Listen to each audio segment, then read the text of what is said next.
The Cursed Graveyard, a tale of survival. Have you ever found yourself standing in the middle of a graveyard on a pitch-black night? Imagine you're surrounded by centuries-old graves, and an ominous wind carries whispers from the dead. And then, one by one, your friends start disappearing. Only one remains. And that one person? They come back, but not the same as before. What happened? It was one of those nights when everything felt off. The air was thick with fog, the kind that makes your skin prickle, and a full moon hung in the sky, its light barely breaking through the clouds. Ravi and his 3 friends, Amit, Samir, and Neha, had heard the rumors about the graveyard on the outskirts of town. People said it was cursed, haunted by the restless spirits of the past, but they didn't care. They wanted to see it for themselves. "This is it?" Amit asked, looking at the overgrown path that led into the graveyard. Ravi nodded, trying to sound confident. "Yep, they say no one dares to come here after dark. Guess we'll be the first." The path ahead seemed to stretch into eternity, lined with ancient, decaying tombstones. Some were cracked. Others were nearly buried under the weight of ivy and moss. Neha glanced over her shoulder. "I don't like this. It feels wrong." Amit laughed nervously. "Come on, there's no such thing as ghosts.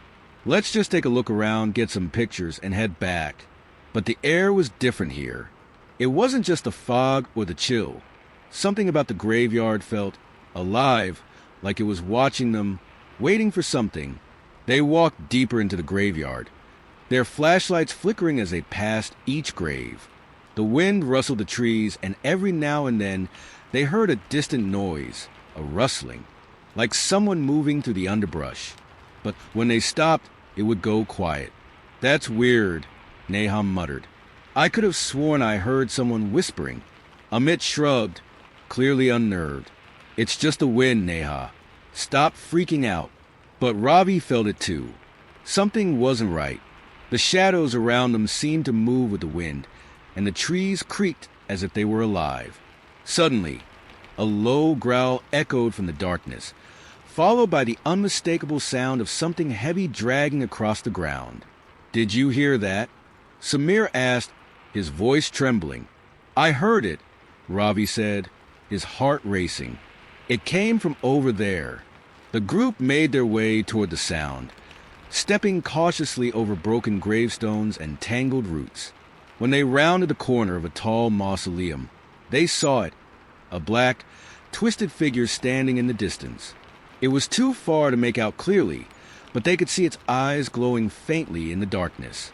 Before anyone could speak, the figure disappeared into the shadows.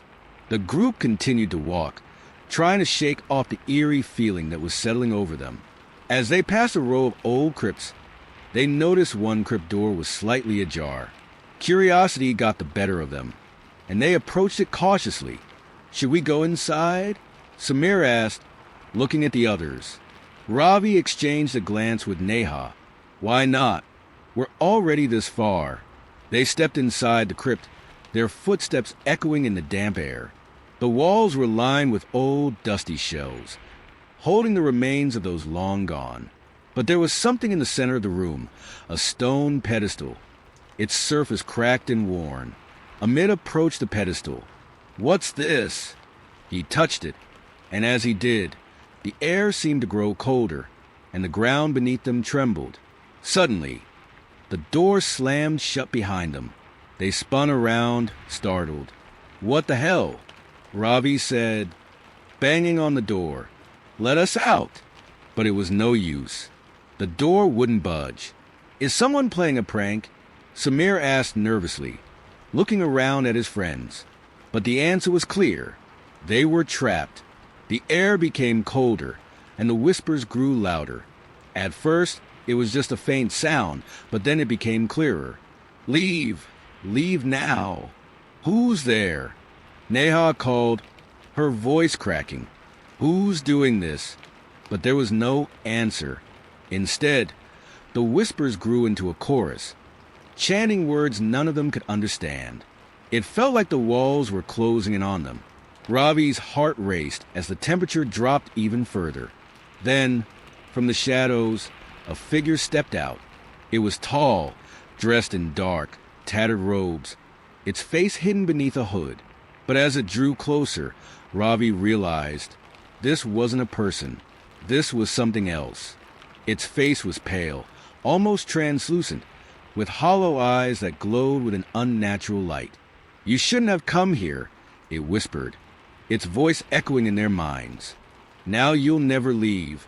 The figure raised a hand, and the room seemed to darken. A cold wind swirled around them. Ravi tried to grab the others and escape, but the crypt door was gone. Instead, they were surrounded by shadows that seemed to press in from all sides. Suddenly, Samir screamed, It's got me." Ravi turned in time to see Samir being dragged into the darkness, his body disappearing into the shadows. "Samir!" Ravi shouted, but it was too late. Neha screamed, her voice echoing through the crypt as the shadows closed in around them. Ravi tried to fight back, but it was hopeless. The figure's cold grip was too strong. Ravi and Neha were the last ones left, but the darkness was relentless. The figure grinned, revealing sharp, yellow teeth. "Only one of you will make it out alive," it hissed. "No, please," Neha whispered, shaking with fear. "We just came here to explore. We didn't mean any harm." The figure didn't respond. Instead, it reached for Neha. In that moment, Ravi made a choice. He pushed Neha aside, running toward the dark figure. As he did, he heard a voice, low and menacing, tell him, "One of you must pay the price for this." The ground shook beneath them, and the shadows lunged, pulling Neha into the abyss. Ravi was left standing alone in the darkness. Ravi, now trembling with fear, looked around, desperate for a way out. He was surrounded by spirits, ghosts of those who had come before him. Their faces were twisted in torment, and their eyes followed his every move. The figure watched from the shadows, its grin widening. "Only one will survive," it repeated, "and it will be you. But only if you can escape the curse." Ravi's heart raced. He ran, faster than he'd ever run in his life. But the graveyard seemed endless, stretching out into infinity. Every path led back to the same spot, and with every turn, the darkness grew thicker. Then, as he reached the gate, he felt a sharp pain in his chest. He turned to see the figure standing in front of him, its hand reaching for him. But Ravi wasn't ready to die, not like this. With one final burst of energy, he pushed the figure away and ran through the gate. As he stumbled into the daylight, he looked back one last time. The graveyard was silent. The gate had disappeared, and only the memory of the horrors he'd just witnessed remained. Ravi stood alone in the light of day, gasping for breath. His body ached, and his mind struggled to process everything that had just happened. But when he looked at his hands, he saw something that made him freeze in his tracks. Blood, his friend's blood. And as he turned to leave, he heard a whisper in the wind. "You may have escaped, but the curse will never leave you." If you want to know what happens next, don't forget to subscribe.